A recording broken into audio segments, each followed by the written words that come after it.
One. All right, Joe, by law, I need to let you know we are recording now. And welcome to the SWB Fantasy Football Podcast. I'm your host, The Real Get At Me. And as always, I've got Joey Fantasy Your 2013 champion. a long time ago. I don't know how many times I have to remind you. Uh, we're here with a special episode today because the commissioner, Joey Fantasy, wants to go over some protocol and possibilities of the pandemic. You can see we're not wearing our face masks today because we're socially distanced from many, many miles.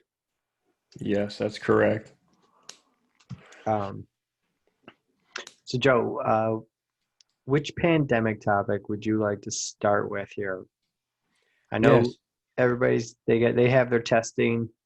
The NFL has their testing schedule for the players as they come to training camp and weekly, daily before competitions. Every time they come into the training camps or the facilities, they'll be tested. Pretty much, they're talking like 3-4 times a week. These guys are gonna be tested. So hopefully, most of them are caught pretty early.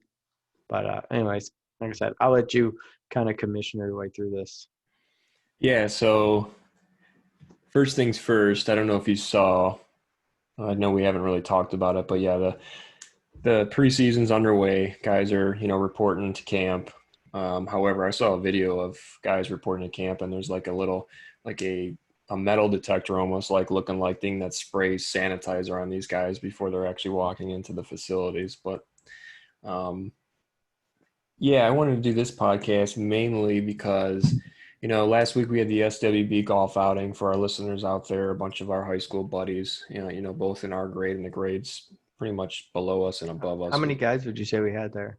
I think they said we had what, 40, 50 guys from, I didn't say anywhere. I didn't say single mask. Yeah, not one mask, and not to mention there was other golfers on the course. So yeah, we were around probably 75 to 100 people at that All golf right. course, I would say. But it's golf. I mean, you're outside. You're only two guys in a cart. You Two know, guys in a cart. two guys in a cart, four guys sharing a hot dog. You know how that works. So, but there, that's really where it kind of kicked to me. Obviously, we had all of our members with the exception of one at the golf outing. Um, but nobody was prepared, including the other 30 guys that were there that do fantasy football, about this pandemic. I thought you And no, meant I thought you meant they weren't prepared for the draft because that could also be well, true. they weren't prepared for golf, the draft, or the pandemic scenarios. And for those listeners out there, we do a $200 buy-in, and that's significant to us. Yeah, 200, $200 buy-in. We That's actually some big. That's getting up there, big boy money. That's big boy money right now. So the problem lies that, and I spoke with other fantasy, entrepreneurs, and nobody has a game plan. If anything happens like the MLB, where there's, players that get, test positive or break protocol and are not able to travel with the team for whatever reasons, or if they simply just postpone a game and put it to a bye week, or if they a reduction of salary. So there's a lot of ifs, ands, and buts, and when there's money involved, you want to make sure you do the best and most appropriate thing for all parties involved. And if you don't have it taken care of before the season, Oh, you mean the easiest? I wouldn't say the easiest, but if this isn't taken care of within the next 4 weeks before the season kicks off, I mean, there could be a lot of unethical things going on in your leagues. And our league is all about the integrity, and we want everything to be fair. Okay. And Dom, you know that. So let's hit on I know that was a lot to take right there, but let's hit on the first thing and the most obvious. Let's talk about the rosters, just individual players. If one's infected or one, for whatever reason, is not capable of playing in that week due to the COVID-19.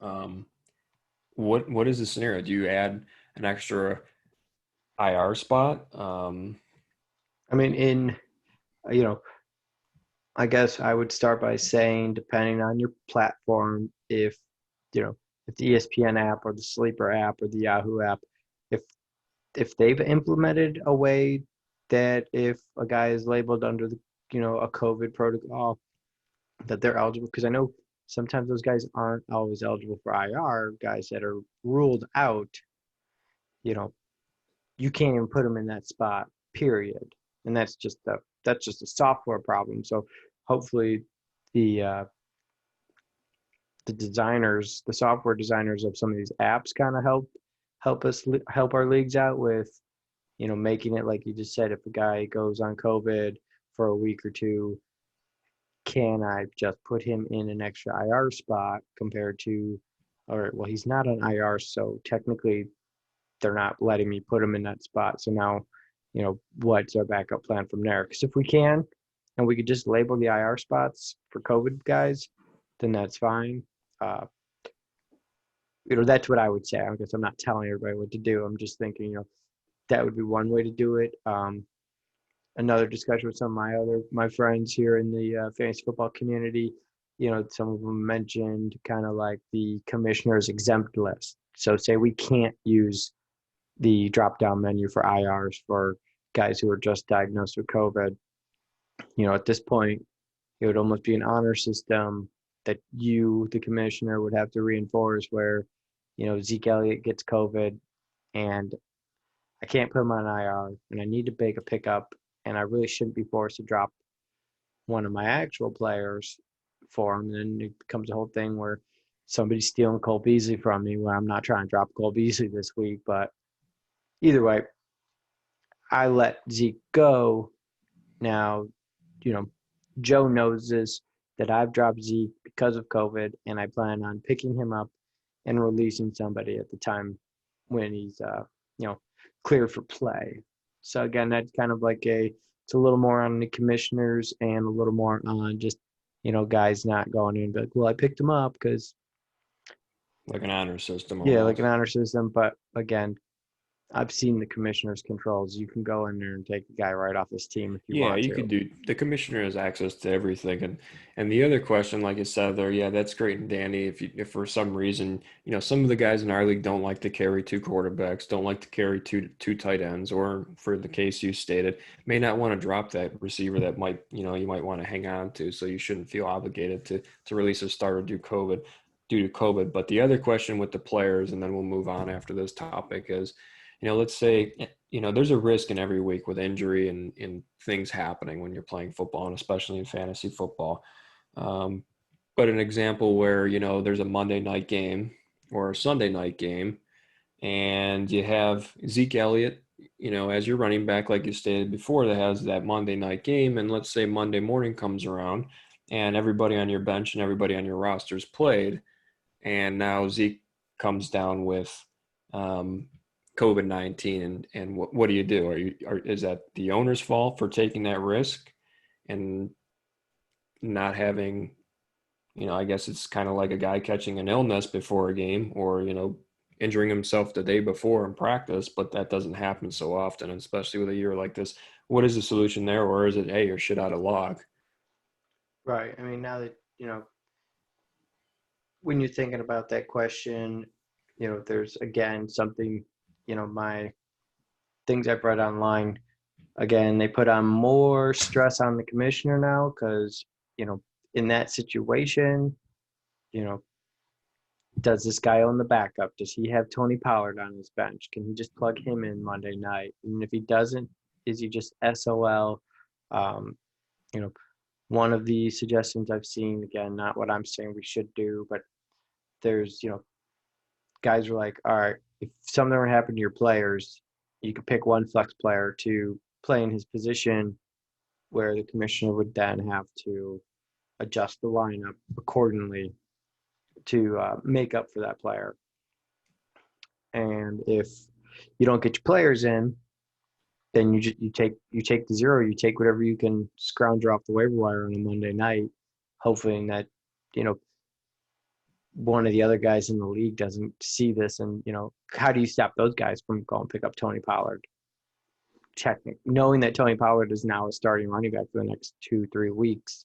How do commission somebody from taking that handcuff back up? Or Tony Pollard's probably already rostered too, so now somebody else already has him, so that might not even be an option for most players. So that does bring up a lot of issue. And I mean, you just said it there, like our draft, our auction draft. you have to be very self-conscious this year with everything that's going on and make sure that you're prepared for anything. And to kind of coattail right off of that, like I don't know what the answer is for that situation. I would, for the actual individual player that catches COVID, I would, and especially like on a Monday night, if you had him starting, personally, I'd be leaning like your SOL, shit out of luck. Cause I mean, that could happen anywhere where Right. someone could catches the flu or is not feeling well, or, they had an injury. You're not sure whether or not that's the risk you're Sam going to Darnold take. came down mono before his Thursday night game, and it was just Right. But on the flip side now, here's where it gets really interesting, and let's move on to teams. Let's say that same scenario, there's a Monday night game, and for the sake of Zeke Elliott, since we brought him up, the Dallas Cowboys say are playing the Steelers on a Monday night game. And now I know that's not happening this year, but let's just picture it that would happening. be a terrible game that nobody would want to watch. Right. Two of the, most popular franchises in the Two of the league. most annoying fan bases is what he meant to say. So let's just say Monday morning rolls around and there's an outbreak in Dallas, and they decide they're going to postpone those games and move them. They both have lined up bye weeks. They're going to move it to the bye week. What happens now to any of those fantasy owners who had Steelers or Dallas players playing on Monday night with a late cancellation? And what do you do there? I mean, I mean, I don't know. I'm glad I'm not commissioner because you're gonna make a lot of people mad. yeah, Because and then you're games playing for money. It's games will be won 200 bucks. and lost. And Season could honestly, be I made hope or break. I mean, if it's the last week and that happens, and you're a game away from making the playoffs, or even in the beginning of the season where if you miss the playoffs by a game, and it's like, well, you know, what happened earlier in there, um, costed them the year. So again, my solution, because I've been thinking about this a lot, and we're trying to make the integrity of our league. We're trying to make this the best league as possible, and we're all great friends, but you listen to whatever podcast you want out there, the fantasy counselor, nobody's talking about this, and it's real.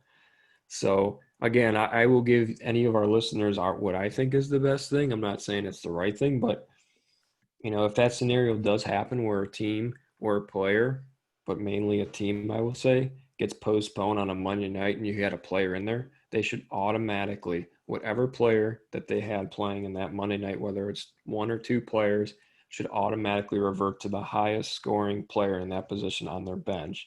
Now, if it's a kicker or a defense, most guys don't hold two of those, then they would automatically get the highest scoring kicker on the waiver wire or the highest scoring defense on the waiver wire for that weekend. And now if I'm playing you, Dom, and we both like to play Monday night kickers, you know that. We like to hold on to those guys late in the season, and get late in the week, get those extra points giving on away all Monday. my strategy. That that would also mean that both you and I share that highest scoring kicker, therefore that game would be over before it started. But I think that's the fairest way because I don't know what other way to do it, and I don't think commissioners should be taking before Thursday night's game all these backups, and because there's 11, 12 guys total in this league. I got to talk to 11 different guys and try and get them to give me their backups before 8 o'clock kickoff on Thursday. I mean, It's they can not write going to it happen. down. They don't have to get it right to you. I know if you go into the app and every match has a smack chat down there, and they could be submitted, and it would be right there in print, time stamped. You know, if they care enough about their team, they're going to do their homework and get their substitutes in. Because what you're suggesting is every single week, Joe.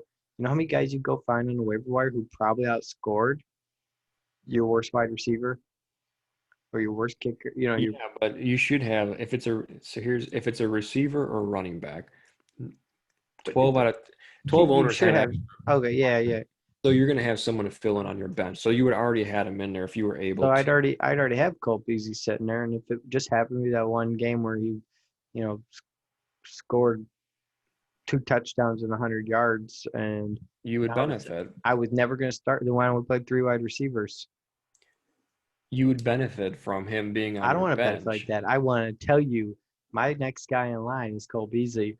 Not, oh, my next guy in line is going to be either Cole Beasley or Michael Gallup or uh, some other wide receiver that I'd just be sitting because I don't want to pull the trigger on him. But now Joe's going to let me play all three of them technically, and I get to take the best guy.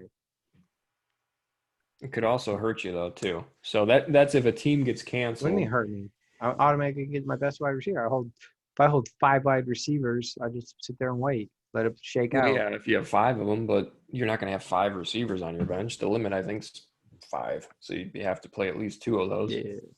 So you'd have a choice between three receivers. I mean, the only other way to possibly do that would be in our group chat. Everybody would have to submit it before Thursday and understand that, hey, if you don't get it in by Thursday, if it's not visible to the group, then you're SOL. And that's for the game, the evening games. And I guess the only other suggestion I might be able to do, um, instead of it needing to be a running back for a running back or a wide receiver for a wide receiver, is just to keep the list short of you got to do this, do this. You just pick one guy. If it's a running back, wide receiver, tight end, you pick one guy flex, kind of just like a flex. And no matter what position that guy plays, this is the guy that's going to plug in for him. And I guess the only time I'd feel different about that is if it was my quarterback. I want, clearly you could look at my bench and tell you who my other quarterbacks are going to be. But instead of me sitting here and hoping, So what about the defense or kicker where nobody holds two? well, if the whole defense is out, then we're talking about the whole game being gone, and that's going to affect multiple teams. Um, Yeah, so what do you do there? If it's a defense, what do? You would if have it's to give them something. if it's a defense, I would guess, Even a kicker. in a defense or kicker, I guess maybe you can go by player's average, I or would I or would the just revert them to the highest scoring kicker on the waiver wire yeah. I don't or like the that. Just highest I don't defense. like that. Just giving somebody the highest points when they've thought about nothing, and they Well, actually let the highest guy sit there. well, it's not their fault that the game was postponed either. Yeah, that's tough luck. How about that? SOL. If your kicker goes out, you're SOL. I'm not gonna let you get lucky because that big So guy on Monday night that kicked 12 touchdowns all of a sudden so scored you clearly 18 there's touchdowns. controversial there's an issue You're here. just trying to make it easier for everybody, Joe. Well, I'm trying to make the situation easier than it has to be than to get all crazy and do different Well, things. But just wear moving your mask then. so let's move on to reduction of season. Similar to the other two topics we talked about, let's just say we have a 16 game season now, and there's another outbreak of COVID-19. And now the fantasy football season and the NFL season has been reduced to 8 or 10 regular seasons or whatever, just a reduction. So, how do you handle that? What happens to the playoffs? Do we decide to give everybody their money back if there's a reduction in I the think there's season? I think there's a certain point where we can vote and just actually I don't even care about voting anymore, especially in the SWB league because we vote to find out how we're going to vote. I think at a certain point, Joe, if this becomes too much for you, you can cancel the league. That's what the commissioners do, and you'd be like, "That's it, guys. You know, I'm not going to try to figure out how to run this, eight But to, game just so everybody season." that's listening is clear, when Dom starts off at 8-1, and then the season gets reduced to 12-game season, I'm sure the guy that's sitting on the other side of the microphone here is going to be the first one to say, "How could you cancel it? That was so stupid." Blah blah blah. I I mean, mean, if we already played 9 games, I guess what do you cancel it for? You're talking if we get 3-4 games in. well, if you start 4-0, you're going to be chirping. Yeah, I'm gonna be chirping if I start So two and that's why two. we What does it vote. matter? So yeah, reduction We're of talking about season. if it picks back up. If we get the first 3-4 games in and then everything gets canceled and they come back in, they're like, all right, we're only gonna play 4 more games, go right into the playoffs. Then I guess if we were to vote on it, that would be it. Like I think we look, can get creative though. You know that. there was only gonna be Everybody makes the. I mean, we're going to have to adapt this yeah, year. you This could is do what it that. is. We can just go points, total points, I guess, for a season. No playoff schedule. Just let them play out the last 4 or 5 games that they decide, and we go most points as the champion. I guess that's the only other way to do it. You Yeah, know, so it's going to be interesting, needless to say. There's a lot of cloudiness, all right. Enough mercury about this water. boring stuff, Joe. Yeah, let's move COVID, on. COVID ain't even real. You taking the next topic or what? Yeah, let's talk next topic. Let's talk about the auction. Year two, we got still year one for Chase. Maybe Anthony will help him out when they're changing the He's got irrigation somebody system helping again. him out. He does. I think he does. Maybe Jeff Corbel, I, I think when he was at the golf outing, he was looking for a co-owner maybe a partner. or at least somebody else to get made fun of. He's Someone to just looking for foot the bill. a scapegoat. That's what Chase was looking for. Another scapegoat. He's like, that's easy. Every time they make fun of me, I just told him it was Anthony's fault. So he's gonna try to do that to Jeff Corbo. He's the only owner that has involvement with other people helping him with his waiver wires and drafts. So yeah, this is a real big year for that kid. And I don't want to get off topic too much, but this is gonna make or break him. I mean, I could see him retiring. Maybe he should. He always threatens it. Anyway, you know, the draft, the auction draft. It's not very common. It's for somebody like myself and not you, but there's not many podcasts. They don't cover auction drafts because they are so unpredictable in terms of people's personal preference. So you really have a hard time. Like if I look up a uh, auction draft ranking and I put in, our $200 budget, 12 teams, and our settings and stuff, and it's over here telling me that you would be overpaying for Pat Mahomes if you paid $25 for him. And I'm thinking Pat Mahomes is going to go for 40 something dollars in our league. That's what I can see. Lamar Jackson's going for 40. Like, so it's hard to look at guys like that um, and gauge, what they're worth. And then at the same point, maybe when I look at something like that and I see guys in our league, taking Baker Mayfield for $24 when Pat Mahomes is barely, you know, uh, ranked out or statted out as worth $24. Maybe I can use that as my own advantage that one of you are going to spend $45 on Lamar Jackson and that's going to cripple the rest of your budget. So it's like, you know, what are you thinking this year, especially now that more guys might not be as crazy to spend money as quickly as we might have last year with the $64 for Saquon and the $65 for Alvin Kamara. So, just wondering, so I'm asking you, what do you think some of the different strategies might be this year for other guys? Yeah, I'm not sure because obviously there's one owner that didn't participate, so he's kind of a curveball in the whole scheme of things to see how he reacts. Um, but I think yeah, last year everybody spent money very quickly, and towards the end of the draft, there was, with the exception of probably one owner that had a significant amount of money left. You didn't even Um, spend it. that didn't even spend, I think, 20 of it at the end of the season, and he was in the championship game. Didn't win it, but he was still there. So kudos to that player. So obviously, you could make things happen by spending money wisely. He didn't even play with the team that he drafted. He traded all of them away, I think, except for like one. Right. But needless to say, like geographically, for those people that don't know, Dom and I are from Cleveland, Ohio.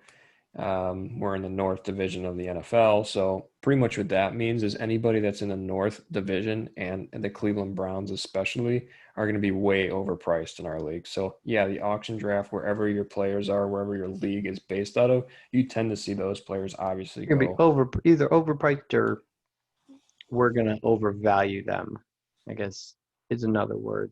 Because when a guy, I play in some of these other leagues and these guys are like, oh, I'm from Tampa Bay. I'm gonna pay $1 million for Gronk. And I'm like, go for it. I guess if that's what you want to do.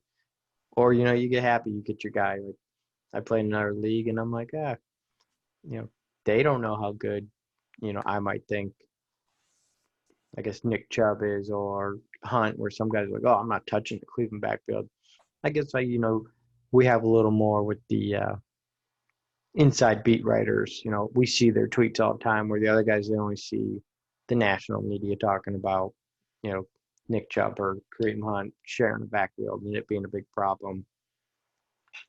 If I had Where to guess, like not to cut you off, like strategy for this group outside of the geographical teams, obviously that are in the North Division, those players are going to remain the same, overvalued, overpriced to you and I, and the average fantasy player. However, I think this year you're going to have guys. You saw it a little bit last year. I was one of them as well. Stockpile either quarterbacks, stockpile possibly tight ends, and obviously if they can running backs, but mainly for trade bait. I think that's going to happen because you can get some good value in some of the tight ends, but definitely with quarterbacks where you could have two or three elite quarterbacks, and if you hang on to them, I mean, you can get a. I mean, it happened last year. You can get a top 10 running back for an elite quarterback. Right. And I'm thinking too, um, like we said, everybody spent so much money last year so quick. I think when we go to regress, we're going to regress way past the mean here, and guys might be shy there on those first couple guys. And I think maybe guys that are sharp enough, the guys who are just stumbling into it, are going to get some real value there at the front of the draft. When you start seeing those names and you're like, oh no, I'm not getting sucked into $64 Saquon Barkley again. Or And he ends up going $70. for 50. That would be, that'd be a steal at that point. McCaffrey won, I think, for almost 70, if not more, last year. Did he not? I don't think so. I don't think everybody. I think McCaffrey went for 58 or something like that. I don't. Oh, that's cheap. And Michael Yeah. Thomas too. He went. I think both between the two of them, it was 100 and a quarter.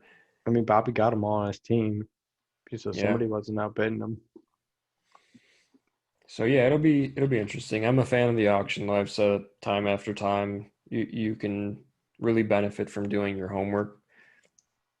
So, and obviously the main difference in the snake is you're kind of when it's your turn in a snake draft, you kind of only have a few options there at that pick. Yeah, and you can kind of be forced into picking, Certain players. certain players that at that value you just have to take. Where at least in the auction draft, you're always up and ready to get a guy that you want if you're willing to pay, or maybe other guys don't value him like that and they won't click the button. But that's kind of why I like the auction draft. But again, like I've said, the snake draft makes it snake drafts are almost too easy now to somebody like me who does their homework.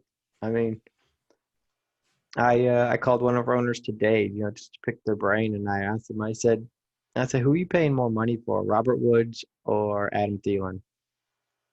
Who are you valuing higher right now? And I'm asking you this question right now, Joe. Robert Woods all Who do day. you think's going for more money? I would say Robert Woods. That's what he said. And then I explained to him some different things, and I gave him my part because honestly, I think Adam Thielen would be a much better value, especially because you guys are all going to want to pay for Robert Woods from what I'm seeing. And I'm thinking Adam Thielen, he's a PPR machine. He catches the balls. There's no digs. There's no where Robert Woods is going to have Cooper Kupp still there. He's still going to have Gerald Everett. He's still going to have Tyler Higbee. Um, and say what you want about Todd Gurley being washed up, but they're going with a committee of all first and second year running backs. So those might not be the passing lanes that used to be available because no one's going to be worried about Darrell Henderson Jr. or I mean maybe Cam Akers is better than we think, but again he's a rookie running back that might not know blocking schemes. So those might not be guys that you're trusting. Where Adam Thielen's he's in a comfortable situation with his own quarterback, with his still stud running back, with a good defense, and the only real change was Stephon Diggs isn't there getting 110 targets anymore, and the only replacement they had for him was a third-round rookie wide receiver. That's And wonderful. and Kyle Rudolph. I'm just saying, That's wonderful, Dom. I'm not saying you telling you got to draft Adam Thielen. It was just something that I would put out there as you got to look at the whole situation here for some of these players that might look like they're that far apart in value, but at the same time, I would pay the money for Adam Thielen over the money for Robert Woods. And at the same time, to our listeners out there, with the first auction draft, you're listening to the owner with the least amount of points scored last year. So take that with a grain of Take salt. it with a grain of salt. Um, Schedules released. Obviously, for those of you who don't know, we've really never done something like this before, but we every year reset the schedule after it's already automatically set. We hit the reset button and then it automatically generates a new schedule. We have a 12-man league, 13, is it 13 weeks 13 regular weeks. season? So you get to see uh, two owners twice in the season. So we are going to spice things up and try and draw a little bit of interest with our league and get the guys all fired up, ball bust a little bit. And next Thursday, 8 o'clock, we will be clicking that button and resetting the schedule. Earlier in this year, we had every owner on for a podcast, and during those podcasts, if you want to go back and listen to them, each owner, pretty much stated who they'd love to see twice in a season and who they would not like to see twice in a season. So it'll be interesting once we click that button and get everybody's blood boiling and see who we land twice in the year. I know I'm hoping for that lucky Chase Bob combo. I made Yeah, a I made a living off my 60 victories off of those two guys. yeah, you did. You sure did. Why don't you tell everybody what your record is with the combination of Chase and Bob? I'm 10-1 against Bob, I'm 10-1 against Chase, and I'm 9-3 against Bob. So 19-4 Yeah, against those two owners. I have 58 wins, and they are 19 of them. They're almost half of them Blast. blessed. So with that, I mean, I don't have anything else. I mean, you gotta beat the scrubs. You don't lose to bad teams. I mean, Bobby had the most points, but I'm not respecting Bobby as an owner who can't get into the playoffs with Christian McCaffrey in a year that he broke about every single fantasy football running back record, and Michael Thomas, who broke every single wide receiver record in the same time, while he lucked his way into Kenyon Drake for the last 6 weeks, and he couldn't figure out a way to win a game if his life depended on it. And don't tell me, Joe, it's just luck. I'll be the last one to tell you it's luck, Mr. Lowest Points. I win the games. Well, You play to win the games, Joe. How many times I gotta tell you that? we should be on next week. Hopefully, we'll get in a routine here of getting this podcast up and going. Maybe Joe will do some of his homework. We can do some top 12s, anything. I mean, I know we Yeah. already did running backs. What we I don't need to do, listeners out there, is get a plan together for the pandemic, especially if there's money involved. don't even worry about it. If you could take one thing away from them today, don't worry about Adam Thielen. You should be worried about Adam Thielen. Worry about how you're going to collect your money when you cheated Hold on, because of two players. Let me check the notebook here. Oh, here we go. Hmm. Nobody wants to see you go in your notebook, Oh, see there your it is. T-shirt from the counselor. The counselor. Lion mentality, boys. Don't be a sheep. Don't try to look at my notebook. I saw you guys. Joe, pick a number. 6, LeBron James. Chris Godwin. All right, pick another 1 through 5. 3, T.Y. Hilton, bust. My number 3, bust. All right, another 1 through 5. 1. Odell Beckham Jr., my number 1 sleeper outside the top 12. You're welcome. You're not getting any more. Good luck, boys. I know you didn't do your homework. Put that away. Draft kits are over. Buy the 16-round draft. Visit the counselor today. All right. Well, I guess that's all we got for you. Little stale podcast tonight, but that's because we had a lot of information we needed to get out there, not pertaining with the actual fantasy football season, but the NFL as a whole. So, this was mostly for our SWB League listeners this week to start thinking, get some ideas, be prepared to be upset because that's what you guys usually do. So, something's not going to go your way and it's going to be COVID's fault. And, just like you don't yell at the lady at Walmart because she asked you to put your mask on, don't be yelling at Joe because your guy got COVID on Monday night and you want Joe to just give you the best guy available. Okay? Just be prepared and do what you're told. And come up with a plan now before it's too late. get a plan now, and then we'll vote on how to vote on it. Then we'll And vote then out a vote on it. and then once we find out which way we voted, we'll then vote on the last three options to vote on how to vote on those options. And if your last name's in a vowel, you'll probably have a little bit of luck on your You'll side. probably get whatever you want. All right, boys. But next week we'll spice it up. We'll get that schedule game out, and we'll look at who we think's got the best schedule.